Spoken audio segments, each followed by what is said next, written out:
नमस्ते dear all. तो आज हम बात करने वाले स्पाइसजेट लिमिटेड के बारे में। अगर आपने इस शेयर को अपने पोर्टफोलियो में ऐड कर रखा है तो प्लीज वीडियो को स्किप मत कीजिएगा, वीडियो को जरूर देखिएगा। और अगर आप इस शेयर को अपने पोर्टफोलियो में ऐड करना चाहते हैं तो भी आपके लिए बहुत जरूरी है। तो फुल एनालिसिस करने वाले हैं, तो प्लीज वीडियो को स्किप मत कीजिएगा। चलिए स्टार्ट करते हैं। तो देखिए, स्पाइसजेट कंपनी की बात करें तो ये एविएशन सेक्टर की सेकंड बड़ी लार्जेस्ट कंपनी है। लेकिन जब 2019 से पहले, जब कोविड नहीं आया था, तब ये इंडस्ट्री एक अच्छा काम कर रही थी और ग्रो कर रही थी। उस टाइम पे स्पाइसजेट का काफी ज्यादा बिजनेस एक्सपेंशन भी कर रही थी और इसने बहुत सारे नए नए फ्लाइट्स और बहुत सारे नए नए अपने प्लेन्स भी एक्वायर किए थे। लेकिन जैसे ही मार्केट में कोविड आया तो उसके बाद एक एविएशन सेक्टर, एक स्कूल सेक्टर, एक एंटरटेनमेंट सेक्टर यानी कि मल्टीप्लेक्स सेक्टर्स में बहुत ज्यादा डाउनफॉल आपको देखने को मिला। और सबसे बड़ी प्रॉब्लम के कुछ सेक्टर तो रिकवर कर गए, जैसे मल्टीप्लेक्स सेक्टर काफी रिकवर कर गए, बिकॉज उनका जो बिजनेस मॉडल है बहुत सस्टेनेबल है और बहुत ज्यादा पोटेंशियल रखने की पॉसिबिलिटीज रखता है। स्कूल सेक्टर तो डिफरेंट है ही, आपको पता है। एजुकेशन सेक्टर तो ग्रो करेगा ही, because more consumption more demand के उस पर प्रिंसिपल पे।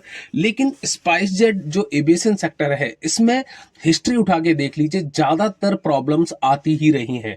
बिकॉज इस सेक्टर में कंपनियां प्रॉफिट बड़ी मुश्किल से बना पाती हैं, या कहूँ तो ज्यादातर कंपनियां लॉस मेकिंग बन के ही क्लोज हो जाती हैं। जैसे किंगफिशर देख लीजिए, किंगफिशर का देख लीजिए, और इंडियन एयरलाइंस का देख लीजिए। ओके, अभी अब ये स्पाइसजेट, ये तीसरा एग्जांपल उस इंडस्ट्रीज में होने जा रहा है। ओके, यहां तक कि आप इस चीज से समझ सकते हैं कि कंपनी को अभी भी अपने ऑपरेशन को रन करने के लिए, अपने छोटे मोटे एक्सपेंडिचर के लिए कंपनी को मोर फंड रेज की जरूरत पड़ रही है। यहां तक कि कंपनी का जो मार्केट कैप है वो केवल 2233 करोड़ का है। ओके, और कंपनी पे जो करंट डेथ है वो इस पे लगभग 14,000 करोड़ का है। यानी कि अपनी अपनी मार्केट कैप से भी लगभग 5 गुना के बराबर इन पे पहले से ही डेथ है।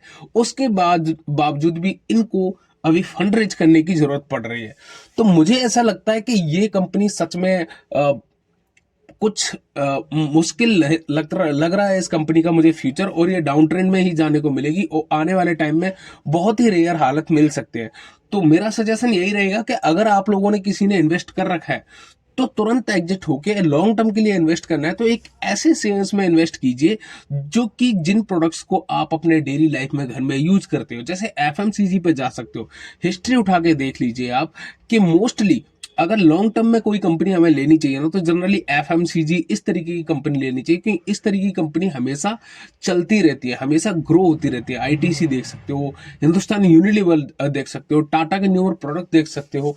क्योंकि आईटी इंडस्ट्रीज में भी आप पिछले 30 साल का हिस्ट्री देख लीजिए, ओनली माइक्रोसॉफ्ट और Google he, Microsoft, Google and Apple, ये तीन ऐसी कंपनी है जो कि अलाइव है। अदरवाइज आईटी इंडस्ट्रीज में भी बहुत सारी कंपनियां बंद हो चुकी हैं। तो अगर लॉन्ग टर्म के लिए देखना है तो किसी ऐसे फंडामेंटल शेयर्स को देखो जिसमें फ्यूचर में और हर क्वार्टर और ईयर ऑन ईयर ग्रो करने की पॉसिबिलिटीज होती है। ओके, तो देखिए कंपनी के फाइनेंशियल्स पे एक बार नजर डाल देते हैं।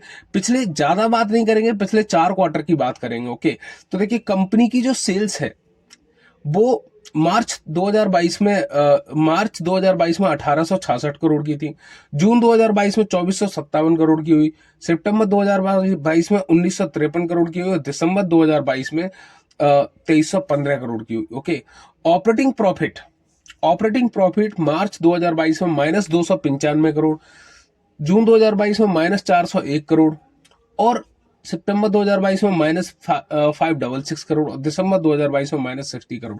यानी कि ये कंपनी खुद ही पैसा नहीं बना पा रही तो शेयर होल्डर्स को पैसा बना के कहां से दे देगी, आप ये दिमाग लगाइए। ओके, कंपनी के डेप्थ की बात तो हमने कर ही ली। बाकी कंपनी की फाइनेंशियल होल्डिंग्स की बात करें, शेयर होल्डिंग पैटर्न्स की, तो प्रमोटर होल्डिंग्स 59.39 है। ओके, और एफआईज ने अपनी होल्डिंग को डिक्रीज किया है पिछले क्वार्टर के कंपैरिजन में।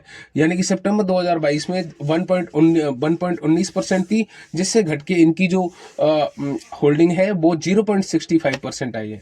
डीआईएच की होल्डिंग्स की बात करें तो 0.04 थी, वो उससे घट के 0.01 की आई है। तो आपको ये शेयर कैसा लगता है कमेंट सेक्शन में जरूर बताइएगा। बाकी मैंने अपना व्यू इस पर रखा है और अगर आपको वीडियो पसंद आया हो तो प्लीज़ वीडियो को लाइक करना और चैनल को सब्सक्राइब करना। तब तक के लिए thank you, have a good day.